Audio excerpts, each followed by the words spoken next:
Hai, Assalamualaikum. Anda sedang menonton Sekilas Fakta 28 Februari 2023 bersama saya, Pia Enadia.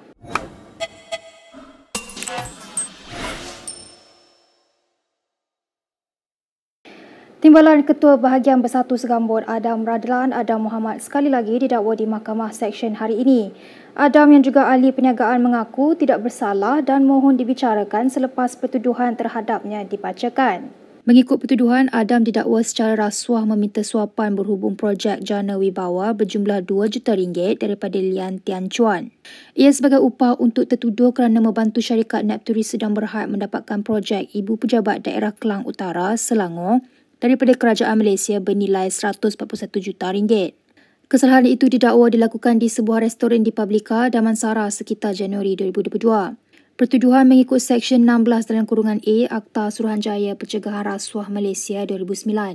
Adam boleh dihukum di bawah Seksyen 24 dalam kurungan 1 Akta yang sama yang memperuntukkan hukuman penjara maksimum 20 tahun dan denda tidak kurang 5 kali ganda nilai suapan atau RM10,000 atau mana-mana lebih tinggi jika sabit kesalahan. Sebelum ini, Ahmad Zahid Hamidi dilaporkan berkata projek Jana Wibawa ditangguh pelaksanaannya bagi meneliti semula sama ada tata cara perolehannya dibuat mengikut peraturan yang ditetapkan perbendaharaan. Menurut Ahmad Zahid yang juga Menteri Kemajuan Desa dan Wilayah, penangguhan projek melibatkan nilai RM5.7 bilion itu dibuat kerana terdapat unsur kaedah perolehan dibuat secara tender terpilih atau runding terus. Pemuda PH akan terus memperjuangkan pemansuhan AUKU 1971 seperti dijanjikan dalam manifesto pada PRU 15 yang lalu. Perkara itu dimaklumkan Naib Ketua Pemuda Harapan Yong Shafura Othman dalam satu kenyataan media. Yong Shafura yang juga ahli Parlimen Bentong berkata Wakil Pemuda Harapan akan bertemu dengan Menteri Pengajian Tinggi Muhammad Khalid Nordin dalam masa terdekat bagi menyuarakan perkara itu.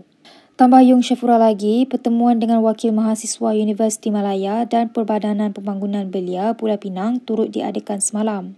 Katanya pertemuan itu turut disertai Ahli Parlimen Raup, Chow Yu Hui, Ahli Parlimen Muar, Syed Saddiq Syed Abdul Rahman dan Ahli Dewan Undangan Negeri Tanah Rata, Ho Chi Yang. Khalid dalam jawapan bertulis di Dewan Rakyat pada 24 Februari lalu memaklumkan kerajaan tidak bercadang memansuhkan AUKU kerana akta itu masih relevan. Khalid juga berkata pemansuhan akta itu dibimbangi mengganggu tadbir urus universiti jika dimansuhkan buat masa ini. Dalam perkembangan lain, Yong Shafura memberitahu dia bersama Ahli Parlimen Kuching, Kelvin Yee dan Timbalan Menteri Belia dan Sukan, Adam Adli turut mengadakan pertemuan dengan Speaker Dewan Rakyat bagi membincangkan penubuhan kaukus bipartisan Ahli Parlimen Muda. Berita seterusnya, Ismail Sabri Yaakob menafikan merajuk hingga tidak menawarkan diri mempertahankan jawatan naib presiden dalam pemilihan UMNO bulan depan. Sebaliknya, Ismail menegaskan keputusan itu dibuat kerana ingin menunjukkan pendiriannya berhubung proses pemilihan parti kali ini tidak mengikut perlembagaan UMNO. Bekas Perdana Menteri itu juga berkata dia secara konsisten tidak bersetuju dua jawatan tertinggi parti tidak dipertandingkan dan bukannya protes mahupun merajuk. Ahli Parlimen Berat itu juga berpandangan pihak RAS sepatutnya membuat keputusan berkaitan rayuan UMNO sebelum tarikh tutup pencalonan Jumaat lalu. Katanya kelewatan RAS menyatakan pendirian mengenai perkara itu boleh menimbulkan masalah lain selepas ini. Ismail turut memberitahu dia akan terus menegur parti dari luar walaupun tidak berada dalam barisan pimpinan atasan. Menurutnya, dia lebih bebas untuk menyatakan pandangan selepas ini kerana tidak lagi terikat dengan keputusan dibuat Majlis Tertinggi Parti. Dalam pada itu, Ismail menafikan akan bersara daripada politik selepas tidak bertanding untuk jawatan naib presiden. Katanya laporan dibuat media sebelum ini kurang tepat dan sepatutnya mendapat maklum balas daripadanya terlebih dahulu. Tuan Ibrahim Tuan Man hari ini memohon maaf di Dewan Rakyat berhubung kenyataannya yang mendakwa titah diraja yang di-Pertuan Agong pada istiadat pembukaan mesyuarat pertama penggal kedua Parlimen ke-15 disediakan oleh kerajaan. Tuan Ibrahim berkata beliau telah berjumpa dan memberikan penjelasan kepada Speaker Dewan Rakyat Datuk Johari Abdul berhubung kenyataan itu. Yang berhormat, terdapat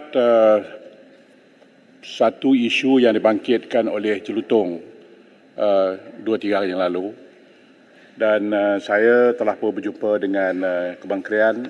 Untuk itu saya minta Kementerian bangun dan memberikan penjelasan. Silakan. Terima kasih, Tuan Ketua. Untuk maklumat Dewan Yang Mulia, saya pun telah mengadakan pertemuan dengan Yang Berhormat Yang Pertua Dewan, dan saya telah bagi penjelasan berhubung dengan beberapa kekhilafan yang berlaku. Saya fikir perkara ini tak perlu kita panjangkan kerana kita banyak isu-isu penting. Jadi saya fikir kalau sekiranya timbul kekhilafan, saya mohon maaf dan kita terus kepada agenda lebih pentinglah untuk kepentingan rakyat. Terima kasih. Baik, terima kasih. Inilah semangat yang kita ada. Saya dah jumpa dengan kementerian dan pemahaman kita berbeza, namun apa yang telah pun disebutkan kementerian itu telah pun dimaklumkan kepada saya. Minggu lalu, persidangan Dewan Rakyat kecoh seketika apabila Tuan Ibrahim mendakwa titah perasmian istiadat pembukaan mesyuarat pertama Penggal Kedua Parlimen ke-15 disediakan kerajaan dan dibawa ke Kabinet sebelum diluluskan. Kita ke berita seterusnya. Presiden PAS Abdul Hadi Awang memberi amaran sekiranya pentadbiran PH jatuh lagi, maka gabungan pembangkang hari ini tidak boleh dipersalahkan. Ahli Parlimen Marang itu berkata demikian ketika membahaskan Belanjawan 2023 di Dewan Rakyat hari ini, merujuk pentadbiran PH yang ditumbangkan langkah Sheraton pada 2019. Ini kebanyakan penduduk luar bandar daripada Melayu dan Putera memberi sokongan kepada Perikatan Nasional dan Parti Sarawak dan Sabah.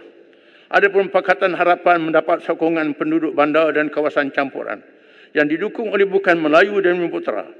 Maka tindakan kerajaan PH yang membelakangi kawasan PN, Sabah dan Sarawak tidak mampu mengubah keadaan. PN yang mengambil alih dalam masa yang singkat di masa bencana wabak dapat menunjukkan sedikit perubahan. Apabila pengundi muda dan luar bandar menunjukkan protes pada BN ketika PRU 14 kerana kesilapannya dan menolak PH kerana pembohongan janji dan manifestonya, kemudian telah memberi sokongan kepada Perikatan Nasional.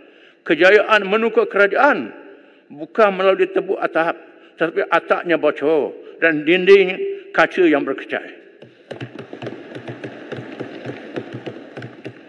PRU 15, parti-parti komponen PH tidak mencukupi dan terpaksa menggabungkan semua parti kecil dan segala yang berpenyakit bagi mencukupkan jumlahnya.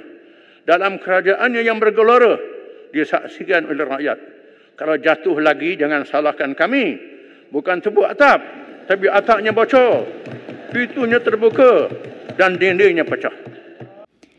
Sementara itu, dalam ucapannya sama, Hadi membidas tindakan kerajaan dalam melambatkan peruntukan untuk kawasan dan negeri pembangkang. Katanya tindakan ini tidak selaras dengan prinsip-prinsip Islam dan demokratik. Selepas pembentangan Belanjawan 2023 pada Jumaat lalu oleh Perdana Menteri Anwar Ibrahim, beberapa ahli Parlimen PN mengkritik kerajaan kerana tidak memperuntukkan dana kawasan kepada ahli Parlimen pembangkang. Ahli Parlimen Ara Syahidan Kasim dan ahli Parlimen Machang Wan Ahmad Faisal Wan Ahmad Kamal berkata tidak adil bagi kerajaan untuk tidak menyediakan peruntukan yang sama kepada ahli Parlimen pembangkang. Sesi perbahasan usul Belanjawan 2023 di Dewan Rakyat hari ini kecoh seketika selepas ahli Parlimen PH dan PN bertelagah sesama mereka. Ini selepas ahli Parlimen Kota Melaka Khoo Poy Tiong mendakwa Muhyiddin terlibat dalam pemberian kontrak kerajaan kepada menantunya, sesuatu yang dinafikan bekas Perdana Menteri itu. Kenyataan Khoo itu menimbulkan kemarahan ahli Parlimen pembangkang yang menggesanya supaya menarik balik kenyataan itu. Susulan itu, Timbalan Speaker Alice Lau meminta Khoo memperjelaskan kenyataannya dengan menyatakan akhbar mana yang dipetiknya serta tarikh laporan itu disiarkan. Bagaimanapun, selepas ahli Parlimen Jelutong RSN Raya tampil membantu Khoo dengan membekalkan fakta yang menurutnya dipetik daripada New Straits Times bertarikh 9 Februari, ahli Parlimen Pendang Awang Hashim segera mencelah dengan mengatakan bahawa Muhyiddin telah pun menafikan tuduhan itu. Seseorang ahli tidak boleh mengeluarkan sangkaan jahat ke atas sesiapa disebut paguh secara individu. Saya minta tarik balik ataupun minta maaf. Sebab kalau berani tuduh di luar. Kita berjumpa di mahkamah. Tarik balik. Saya tidak akan tarik balik. Bukan saman pun. Yang tak boleh disebut paguh individu. Seseorang ahli tidak boleh mengeluarkan sangkaan jahat ke atas siapa-siapa ahli lain. 36.6. Itu bukan sangkaan Dia jahat. sudah sebut paguh. Kota Melaka minta paguh cek handset. Dia sebut paguh. Dengar betul-betul. Dengar bahasa betul-betul. Tuan Di Pertua, Saya minta disebut secara jelas. 36 secara jelas. Tuan Dipo jangan hanya baca aturan usaha mesyuarat, kena buat ruling. Kena buat ruling. Sebab dia telah sebut jelas satu tadi persatu Pago. bolehkah? Jadi pentan dulu kan? Ya. Ya. Yang Muhammad Bagan di-charge di mahkamah. Macam di mahkamah. Disiasat. Saya kata Kita dia tak disiasat. sebut sebab mahkamah- Saya tak kata menantu anak menantu dia. Dia sebut 36. Salah. Saya kata anak menantu Pago disiasat. Itu Cuma saja. kalau- Mengikut Mahkamah Mana belum buat betul. keputusan. Surat Belum khabar sebut, you dah tersebut duduk, nanti saya You boleh lebih bekalkan. pada ketua hakim Ini tak? sudah disiarkan di semua surat khabar. Surat khabar apa? Mana betul. Sebut. Surat khabar Saya- apa? Mana boleh? Saya Itu general. peraturan 20. Sila tarik balik. Kita nak surat khabar, tarikh mahkamah mana sebut, siapa yang sebut, Mana betul. MFCC sebut atau siapa. Saya sudah bagi penjelasan. ini Penjelasan tuduhan tu jahat. memang sudah jelas. Mana ada Saya rasa jelas? Pendang dia cuma nak mengganggu saja. Tak ada mengganggu. Saya nak bila tarikh surat khabar, MCC, siapa pegawai Ya, yang Tuan, betul. sebut. Buktikan, Saya- buktikan. Rentetan kekecohan itu Lau yang merupakan ahli Parlimen DAP bagi Lanang mengarahkan KU menarik balik kenyataannya. Lau memetik peraturan tetap Dewan Rakyat 36 dalam kurungan 6 yang menetapkan tiada ahli Parlimen boleh mengaitkan motif tidak wajar kepada mana-mana ahli lain. KU pada mulanya keberatan untuk menarik balik kenyataan tetapi hanya mahu menyusun semula ayat-ayatnya. Tetapi Lau berkeras mahu dia menarik balik kenyataan tersebut. Berikut beberapa lagi ringkasan berita untuk hari ini.